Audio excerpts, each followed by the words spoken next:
Greetings. My name is Tina Sursted, and I'm proud to be a part of the League of Women Voters, Dakota County. Welcome to the Candidate Forum. Please let me introduce our moderator and my colleague, Dana Ross. Dana is a trained moderator and a valuable member of the League. Currently, she's serving as a co-president. Thank you, Dana, for moderating our Candidate Forum. Good evening and welcome to the SD52A State Representative Candidate Forum, presented tonight by the League of Women Voters, Dakota County. We extend our heartfelt thanks to the candidates for joining us tonight and a special appreciation to Eagan Community TV for recording and broadcasting this event, as well as to Eagan High School for generously providing their facilities. We also acknowledge Burnsville Community TV, who will rebroadcast this forum in their viewing area. We will also share the recording on League of Women Voters social media platforms. The League of Women Voters, with a rich 114-year history, is committed to empowering voters through education, engagement, and civic participation. As a nonpartisan organization, the League neither supports nor opposes any political party or candidate. Our goal is to provide unbiased information to Minnesota voters, regardless of their political affiliations.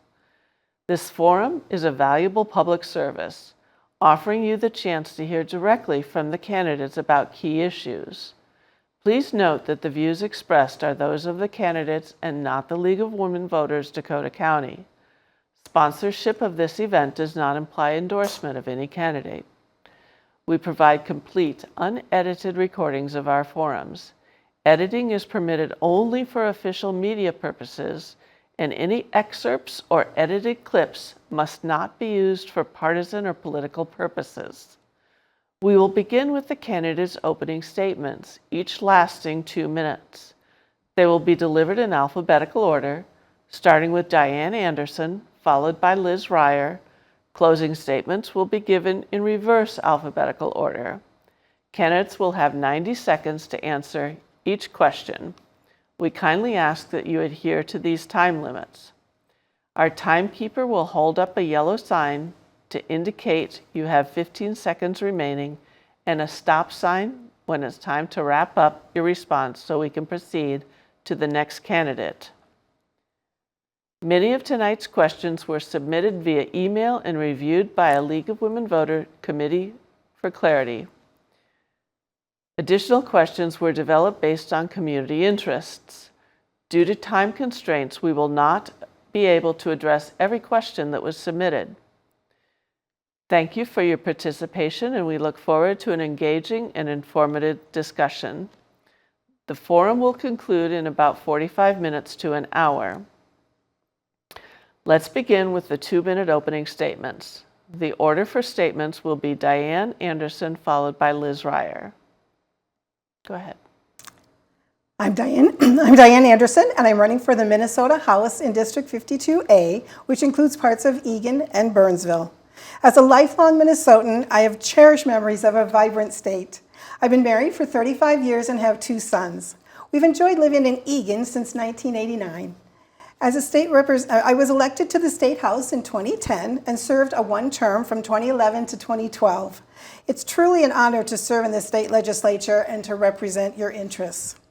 As a state representative, I was a member of the Health and Human Services Finance Committee, Commerce and Regulatory Reform Committee, and the Judiciary Policy and Finance Committee. I learned a lot about our health and human services policies and focused my issues on mental health. My knowledge and experience regarding commerce would be very beneficial in improving our state's economy. I'm running for the House District 52A to improve our economy and cost of living, provide quality education and focus on academics, and provide safety for our communities. I love our community, but things are changing, and not for the better. Our economy is bad, and our cost of living is continually going up. The increase in government spending and high taxes has caused high inflation. Last year, the Minnesota state budget was increased by nearly 40%, which is unsustainable. The current DFL politicians in St. Paul that control the Minnesota House and Senate have passed dozens of laws to make us less safe and make Minnesota an unaffordable state for people to live. I've always been a problem solver, and as a state representative, I did a great job to help improve Minnesota's economy. I understand that too much government interference hinders our economic growth and stifles jobs. It's important for our economy to lower government spending and taxes. I will work to get rid of wasteful spending and fraud. I will help build a prosperous state and turn our economy around. I have the experience, qualifications, knowledge, and leadership abilities to best represent you.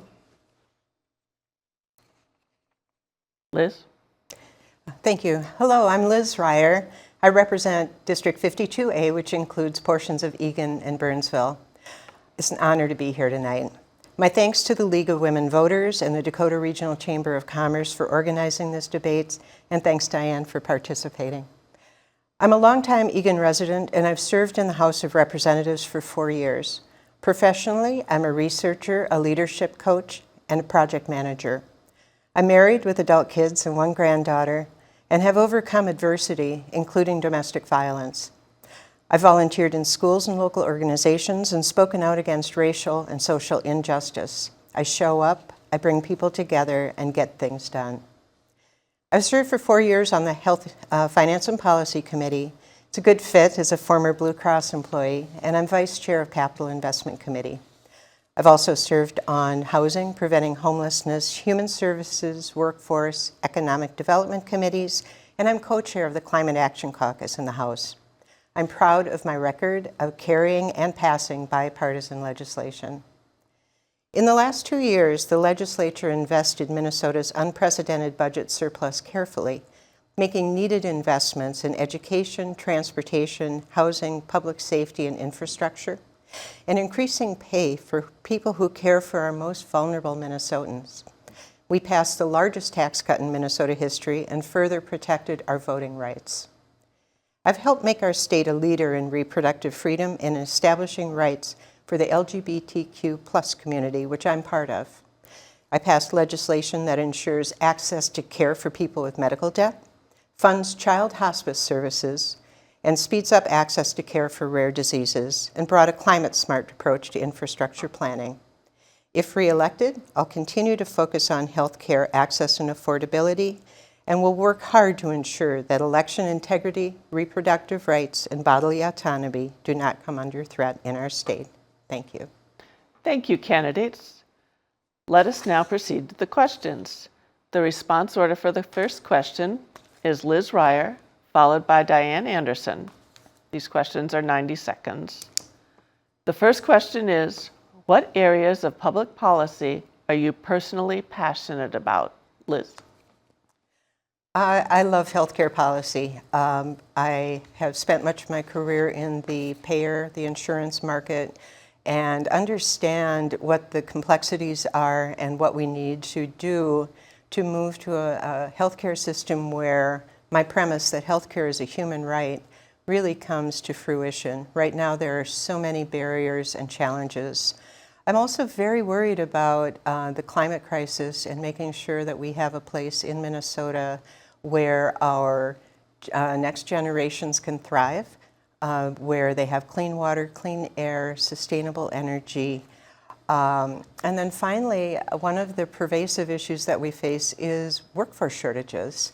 We have the opportunity to find and continue to fund alternative training programs, bringing in people who have been excluded from the workplace, and make sure that we're making the investments that we need so that we can all prosper.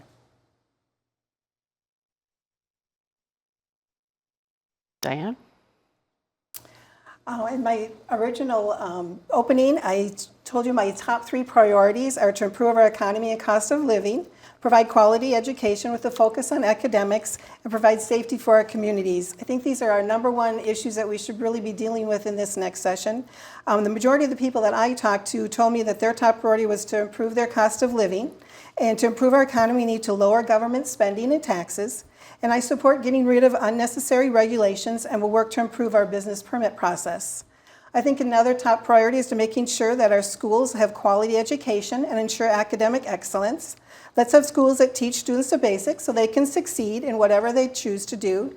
What's really been bad is that student test scores are on the decline. the literacy rates have fallen by 16%. So funding for our schools should be fair and flexible so that we can use their funding in whatever way works. And I think another top priority is crime. I've talked to a lot of people who want something done about our dramatic increase in crime.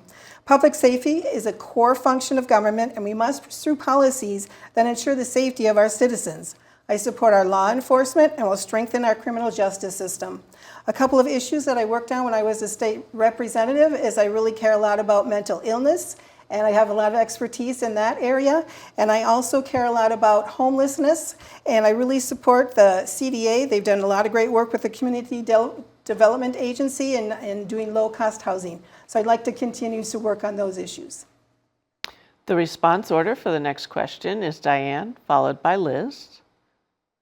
That question is, many are concerned with gun violence in our communities. What legislation, if any, could you support to meet the need for safe communities? Diane?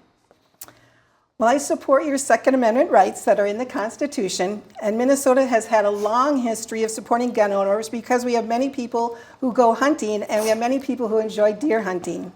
So Minnesotans should be allowed to protect and defend themselves, and most gun owners are law-abiding citizens, and very few of them are committing crimes.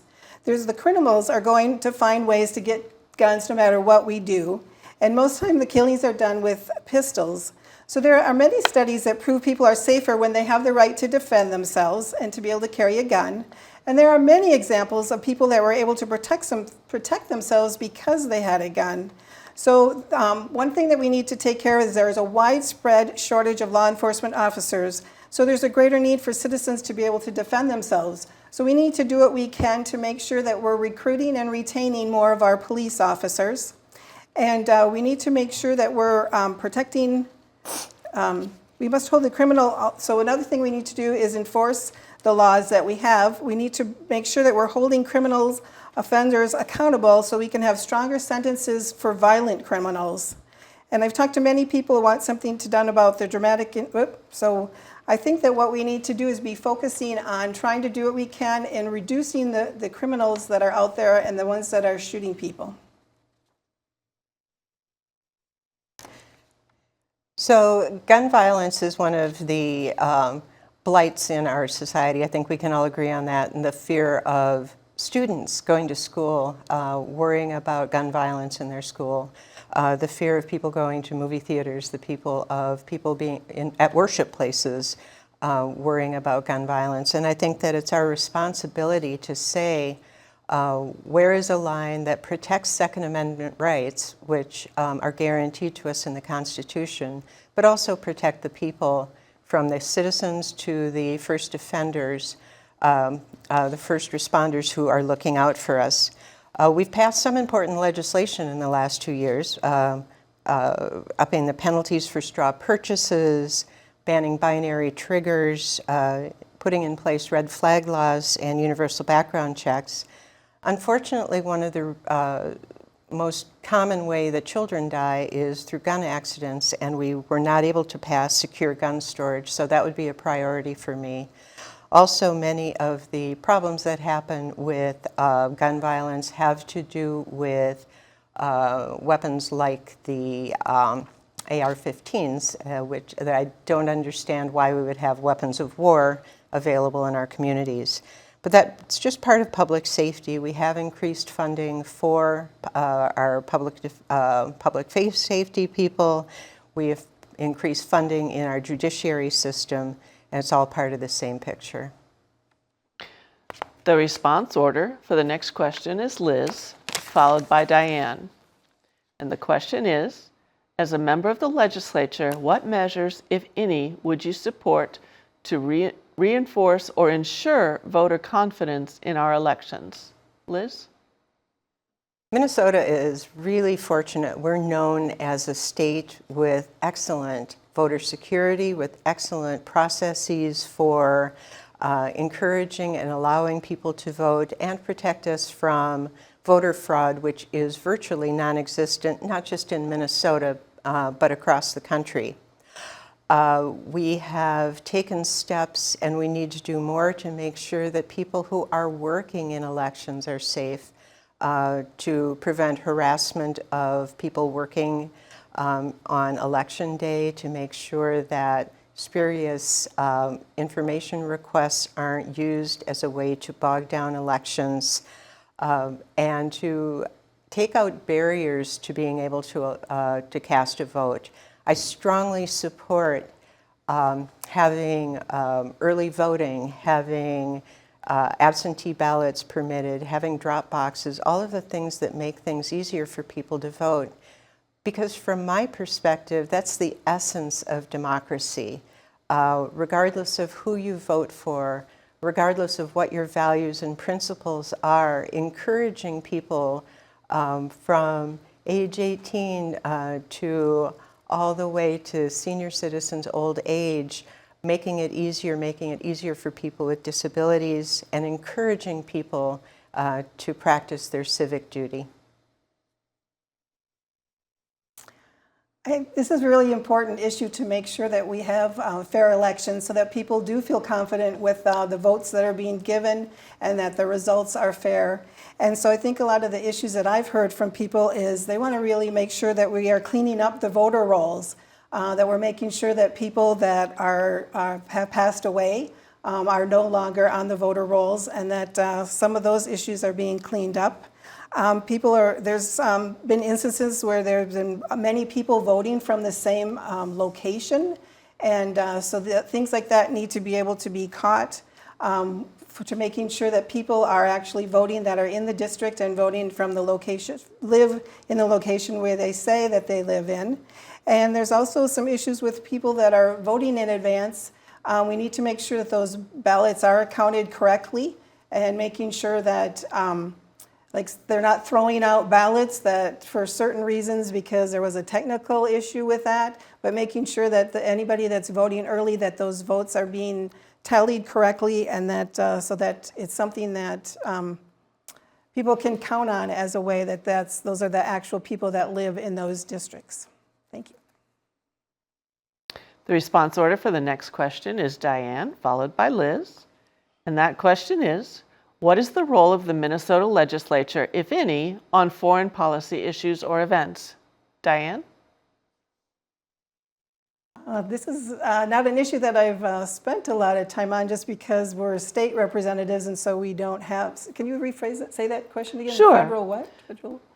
We're asking about the role of the Minnesota legislature, if any, in your opinion, on foreign policy issues or events. I would say no, that I think that the foreign issues are for the federal government, that we as state representatives should be focusing on the issues and the needs of the people in the state of Minnesota. And one of our major jobs is to be coming up with a budget and working on that, and working on all of the different education, on all the different states' rights, all the different things that are allocated to the state to take care of, which really, when you're in office, really take up the majority of your time as it is.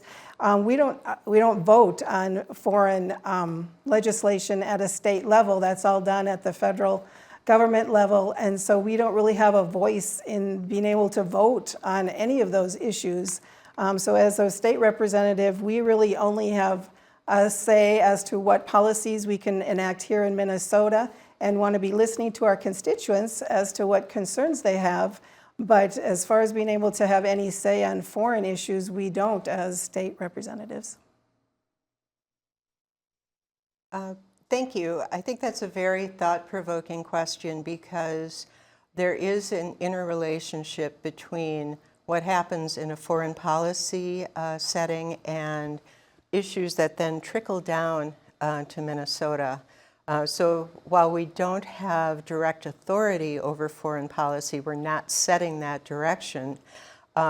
Think, for example, about a current issue, the war in Gaza. We don't affect that. We can't control that.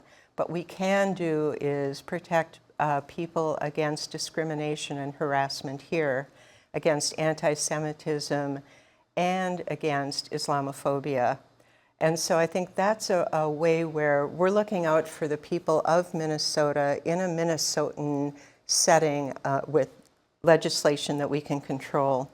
Another example would be immigration. Again, we don't control what happens at any of our borders or with any of our immigration policies, but for people who are here, knowing our workforce shortage, knowing that so many of the people who work for, who are caregivers, are people who are here from other countries, finding ways to legally make that work is very important. And finally, we can advocate for our constituents with our congressional delegation, and that's a very useful contribution. The response order for the next question is Liz, followed by Diane. That question is, given the U.S. Supreme Court Dobbs decision overturning Roe v. Wade, state legislatures are enacting new laws regarding women's reproductive health issues, including access to care and birth control. What measures, if any, do you think the Minnesota legislature should enact regarding women's reproductive health and abortion? Liz? This has been a priority for the people of Minnesota ever since and before Dobbs, when people were concerned ahead of time. And people tell us loud and clear that they want the right for bodily autonomy and the right to choose. And I stand strongly with that. I'm a charter member of the Reproductive Freedom Caucus in the House and believe that abortion is health care, reproductive care is health care. We're seeing cases all across the country where women's health is being affected because doctors are afraid to provide care. In Minnesota, we've protected people who are pregnant and experiencing problems by codifying the legal decisions that were made by the Minnesota Supreme Court. I think we need to continue that effort, continue to invest in care for people. I support the ERA with the abortion and the LGBTQ plus protections, and support that we are protecting doctors who are providing reproductive care. This is a place where we can't go back. My granddaughter should not have fewer rights than I did. I came up in the years when Roe v. Wade was passed, and I am a strong, strong advocate for care for anyone who needs it. Diane? I support women and women's comprehensive health care. I care about the health and well-being of women. I believe the health of women is very supportive, and I would support legislation to improve health care for women. There's many things that we could probably be looking at and making sure that there's access to mammograms and just making sure that the women out there are getting the health care needs that they need. One thing about the issue of abortion is it's already been decided in Minnesota that abortion is legal. So the U.S. Supreme Court ruled that according to the Constitution, abortion is not a federal issue. So therefore, it's up to each state to determine their own abortion laws. And Minnesota's legislature passed laws to make abortion legal in Minnesota.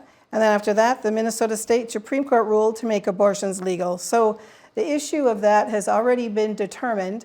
The laws have already been passed here in the state of Minnesota, so I don't know that it's really necessary to be having to vote for any more issues regarding that issue, because those have already been passed and they've already been approved by the Minnesota Supreme Court. So I really think that what we want to do is be focusing this election on really what it's important to be, who you want to have representing you in St. Paul, and what we want to be doing about the issues with our economy, and making sure we're electing the best person that's going to do the best job regarding our economy. The response order for the next question is Diane, followed by Liz. And that question is, what should be the legislature's role, if any, in determining school curriculum and what is taught in classrooms throughout the state? Diane? Well, I'm a very strong supporter of local control of our school districts and making sure that parents have input as to what's being taught in the schools. We need to make sure that we're providing quality education and making sure that there's academic excellence. There's a lot of statistics out there about how our students are not doing well in school right now, and we need to do everything that we can to be making sure that these students are learning. There's been a big decline on the literacy rates. They've fallen by 16%. And so we need to be doing what we can to be making sure that the kids are getting taught the basics. We need to make sure that the local school boards, with inputs from the parents, should have decision-making power of what happens in our schools. And if there's any parents that have concerns about their child's education, those issues should be able to be addressed, and that parents should be kept informed as to what's happening to their student during the school day, and that they should be allowed to know what's happening with their student, and having the people at the school getting back to them and letting them know. So I think education policies should be tailored to the unique needs of each community, and we should have flexibility in our schools so that they can be determining what is best in our specific local school district. One of the major issues with education in Minnesota are the disparities that we see between white students and students of color, especially black students and indigenous students. And some of the root causes of those are investment and not having teachers, not having people around them who are representing them. Representation matters, and so many of the steps that we've taken in the legislature in the past 2 years support the recruitment and development of educators of color, staff of color, making schools a better place to work so that we have the workforce there to be able to take care of our kids. Funding for schools, we had not been adjusting for inflation, and so actual education funding levels were about 20 years out of date. We have indexed now to inflation. We increased 4% in 2023, 2% in 2024, and now it'd be indexed to inflation every year. We have cut the cross subsidy for special ed, which gives an equivalent of 6% more operating funds for schools to use, because they can't do these things without money. And you know, parents, I've been a parent, I've got 4 kids. There's always an open door for schools to have influence. The response order for the next question is Liz, followed by Diane. And the question is, due to increases in state government spending in 2023, the budget forecast now shows state spending growth outpacing tax revenue growth. If the state were to encounter a budget deficit, how would you balance the state budget? Liz? Yeah, we thought ahead about that in the last biennium, and so this is not something that is an imminent problem. It is true that the forecast from February shows a $636 million structural imbalance for 26 and 27 fiscal year. We left $2.45, almost $2.5 billion on the bottom line after the 2024 session, anticipating this imbalance, using this intentional fiscal discipline to avoid future budget cuts. And so, from my perspective, Minnesota is in a very strong budgetary position. We had, in the 2023 surplus was very heavily weighted to one-time money. It was a $17.5 billion surplus, about $12 billion of it was one-time money.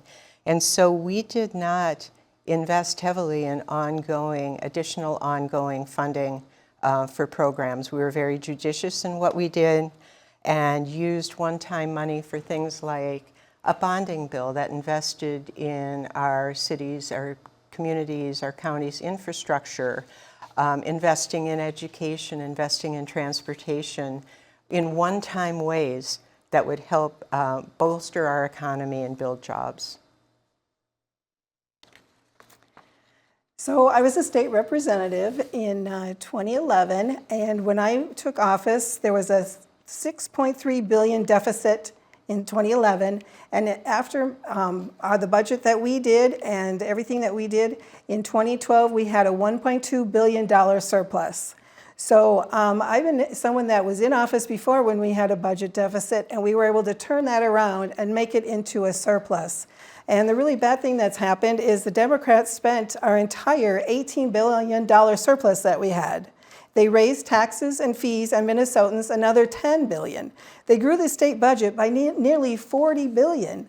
What you need to understand, and what my goal is we cannot be increasing your taxes and increasing spending, because what happens is when you're increasing the taxes and increasing the spending, you're having to pay more. You are having less money to spend out of your own pocket to help stimulate our economy. And also, we need to be doing what we can to be helping businesses to improve their business and jobs in our state so that they will be producing more, and so we'll be getting more tax revenues that way. So we really need to not be raising taxes. We need to not be doing more government regulations. We need to get rid of government regulations. We need to do less mandates. We need to do less government spending, and so that we can be getting our cost of living reduced. So when I was in office before, we had this problem, and I solved it last time, and I can solve it again. The response order for the next question is Diane, followed by Liz. And that question is, do you support Minnesota's current environmental review and permitting system? Why or why not? What changes would you recommend? Diane? Well, we really need to be good stewards of our environment and make sure we are not polluting our air and water. And recycling is a great thing that everybody can do and most people are doing, and it makes a big difference on our environment. And it's important to make sure we have clean water and clean air. And a good example even has been when we've had all this bad air quality from the wildfires.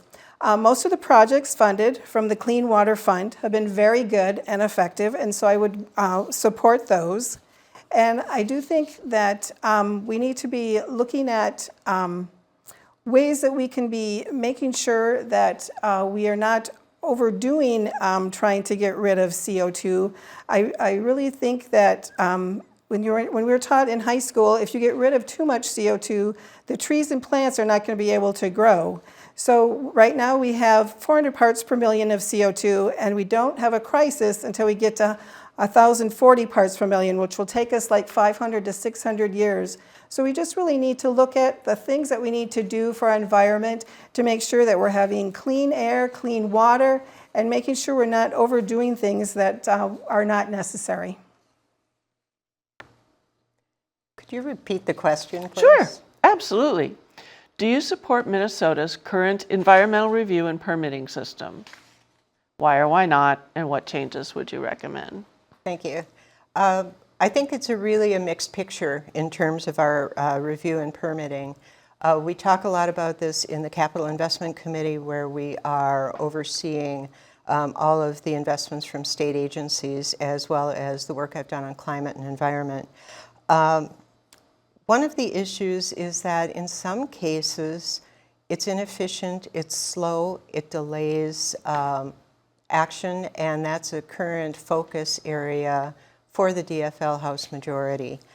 Another place, though, on the flip side, is that too often we see regulatory capture where the people who are applying for the permits are very close to the people in the agencies, and not that they're in any kind of inappropriate relationship, but the knowledge is just too intertwined, and there's not enough objectivity.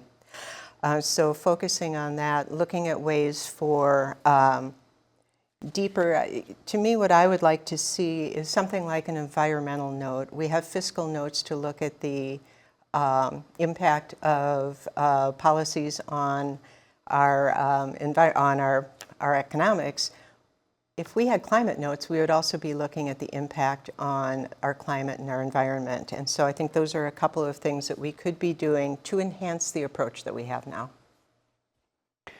The response order for the 9th question is Liz, followed by Diane. And that question is If there continue to be large budget surpluses, do you support lowering all taxes, lowering tax rates for low and middle income taxpayers only, or not lowering tax rates for anyone? Explain your position. Liz? Can you repeat that one? Sure, absolutely. That's a long one. If there continue to be large budget surpluses, do you support lowering all taxes, all tax rates, lowering tax rates for low and middle income taxpayers only, or not lowering tax rates for anyone? And explain. Well, I would certainly continue the path that we've been on, which is reducing taxes for low and middle income people. We did that in the 2023 budget with the largest tax decrease in Minnesota history. And it included things like the child tax credit, which brings down child poverty by about a third in Minnesota, a third more children who are escaping from poverty. We have done it through the property tax rebates that help people who are both property owners and especially people who see an unexpected jump in their property tax with one-time rebates. We made a cut in Social Security taxes for 3/4 of Minnesota seniors so that most people who are low and middle income seniors will not pay tax on their Social Security. If we had made a complete cut to the Social Security, that would have given 70% of the benefit to 20% of the people, and then we could not have sponsored all these other tax cuts. So I think definitely doing that. I support also looking at corporate taxes, some of the ways that we have increased those in especially companies that are doing foreign business to make sure that everyone's paying their fair share. Taxes are a tricky issue because what happens if you reduce taxes, you actually stimulate the economy and you get more money. So it's actually the opposite of what you think would happen. So my goal would be to not increase taxes. My goal would be to try and keep your taxes low as much as I can to make sure you can keep more of your hard-earned money. Problems with Minnesota is we are #1, is the highest state for corporate taxes, and Minnesota is the 6th highest state for income taxes. Our lowest tax rate is higher than 23 other states. So we already have taxes that are so much higher than other states that we are losing so many people out of our state because they're moving to states with lower taxes. So we're losing a lot of our high producers and jobs out of our state. So there's a lot of things that happen when you have all these high taxes. So as far as we've actually lost a lot of jobs because our personal taxes are really high. One of the examples is the Delta Airlines moved out of our state. So I would like to lower taxes as much as we can. I would want to really focus on the people in the middle tax rates and the lower tax rates because, like I said, our lowest tax rate is is very high. Is 20 than 23 other states. So whatever we can do in making sure we can keep taxes low, there's a numerous amount of taxes that the DFL have increased on you this year, and we need to do whatever we can in not increasing your taxes. The response order for the next question is Diane, followed by Liz. And that question is, how would you solicit input from your constituents on issues that come before the state legislature? Diane? Well, the one thing that we have that's really nice in the state of Minnesota is each legislator has their own email. And so it's very easy for people to contact you as a state representative because they can email you very easily. And so that's one way that constituents can stay in contact with us and letting us know their views is just by sending us an email. One thing that I did when I was a state representative is I sent out a constituent survey. We had numerous questions on all the different issues and sent them out. I don't remember exactly how many were sent out, but we got a large percentage of those surveys back. And so I think those are really effective to do legislative surveys. They have the different questions, and then you as my constituents just mail in the survey, and then I get to see where you stand on the issues. So it makes it really helpful, because one thing that I want to do as a state representative is to make sure that I'm representing you and your interests. And so if I know where you stand on the issues, then I have a better idea of knowing where you want me to be voting on different issues. So I think as a state representative, it's great to get as much input as I can from my constituents, so I know that how you want me to vote on issues. The key to being a successful representative is to hear from our constituents and to be in relationship with our constituents, and that's a priority for me. I have an open door policy for people, and stopping by the days on the Hill for the different issue areas are great ways to spend time with people. But I also door knock and make phone calls year round. I don't keep that just for election time, because that's a way. You know, people will say to me, I'm never going to vote for you. Why are you at my door? It's like, because I represent you, and I can't represent you well unless I know what's on your mind. This is not about your vote. And I think that's a really important step to be taking. Town halls are really helpful. Going out where people are, going to community events and talking to people. Eagan and Burnsville are rich in activities, market days and days at our community centers and the parks, and just taking the time to say, hey, what's on your mind? I'm your representative. I would really like to know. And people feel like the barriers between someone who might seem very formal and distant go away, and they see how accessible and human and concerned their representative really can be. And it's really special, and it makes anyone who does that, it makes me a better legislator. The response order for the next question is Liz, followed by Diane. And that question is, the Minnesota legislature passed a law requiring use of electricity from carbon-free sources by 2040. What additional steps should be taken by the legislature regarding climate change? Liz? There are 4 major areas that we can be focusing on for climate change. One is generation, of course, and we've gone a long way towards moving towards renewables, with the majority of our electricity produced by wind and solar now. We have to think about transmission.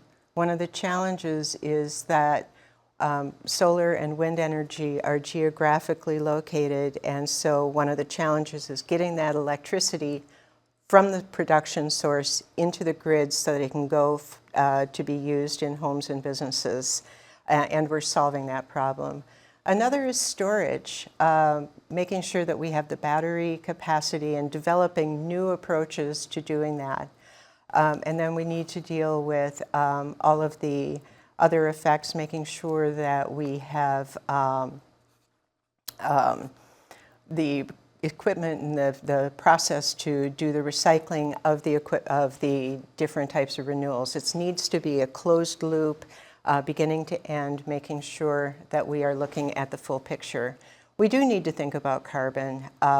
We know that we are past the point and rapidly approaching the point of no return for climate change. And if we don't take that seriously, we're going to see the climate effects that have been increasing continue to take over our economy. Using renewable energy is a good idea, but we also need to have realistic goals and consider the cost of the energy. Do you want to be able to heat your home in the cold of winter? What is best for Minnesota is low-cost, effective energy that we can use to heat our homes. So until they come up with a better option, natural gas is really the cleanest and cheapest for us to be able to use. Another option would be to look more into using nuclear energy. It's a zero-emission, clean source.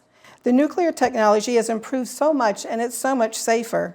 There's 32 countries are using nuclear power now. I have some relatives that are working at power plants, and they are testing at these plants all the time.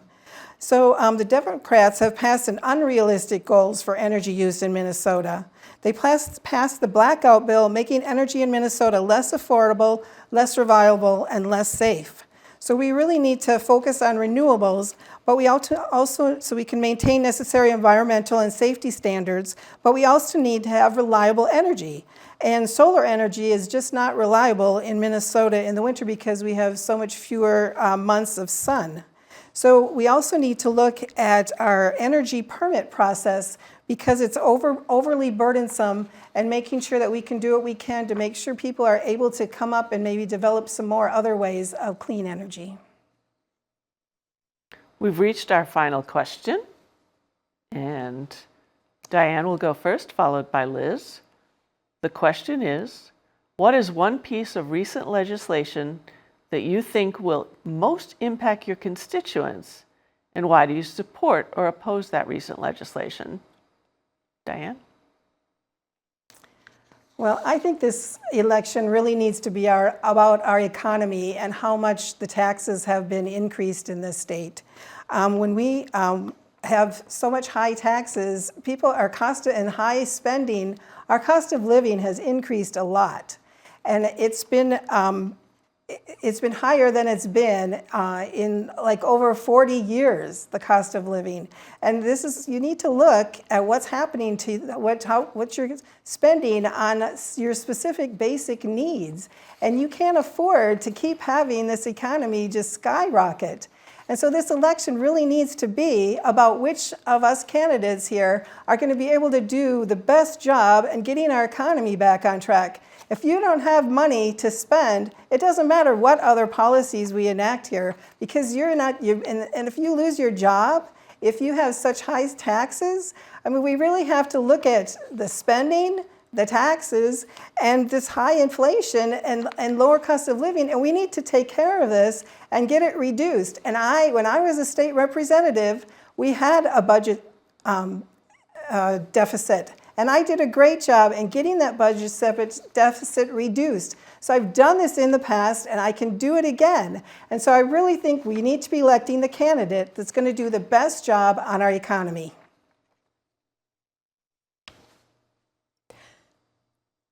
From my point of view, we're facing a moment in our country where we are looking at whether or not our democracy is going to be maintained. And so for me, the influential legislation that I would point to are the voter protections that we put in place. We need to make sure that we are living in a society where we have our freedoms, where we're being protected from constraints on overturning our Constitution, that we are free to make decisions about our own bodies, about our own well-being, that we're free to read the books we want to read, that we're free to invest in our communities in the ways that we see fit. So to me, that's the legislation that's most important and that sets us on a direction for our country. Everything else follows from that. For being able to create a business, grow a business, to be able to educate our kids, to be able to look forward into the future and be able to protect our climate, none of that happens if we don't have a strong functioning democracy and accept the results of our elections and really trust the process. Thank you, and that brings us to closing statements. Candidates will have 2 minutes. The response order is Liz, followed by Diane. Go ahead, Liz. I'm seeking re-election based on my legislative record and vision for the future. In 2023 and 24, the Minnesota House delivered on our promises to make needed changes for our state. Because of our worker, family, and community first policies, Minnesota is a better place to work, play, and raise our kids. In the 25-26 session, we are poised to continue this essential work. Minnesotans value our beautiful outdoor spaces, from expanding bike trails here in Eagan to boosting funding for our park systems and investing in good water quality. We're making sure that future generations can continue to enjoy these incredible resources. Minnesotans rely on our internationally renowned healthcare system. Through a combination of investment, quality assurance, and accountability, we must continue to push so that good care is affordable and accessible to everyone in our state. Minnesotans are proud of our exceptional workforce. We are people who work hard, value opportunities, and know how to take advantage of them. We need to keep creating opportunities for the jobs and people of the future. We're responsible. We value maintaining state and community assets and helping our people thrive. We will continue to pursue smart paths to invest in Minnesota while balancing our budget. What's more, Minnesotans believe in fairness. From education and economic opportunity to environmental justice and safety in our communities, our policies must support everyone, no matter where you're from, where you live, what you look like, how you worship, or who you love. When we fall short of this for anyone, it hurts us all. This is a time of opportunity. It's time to build on our past investments and keep moving forward. I'll continue to work hard, find common ground, stand up for our values, and do good work for the people of Minnesota and the state of Minnesota. I ask for your vote this election. Thank you.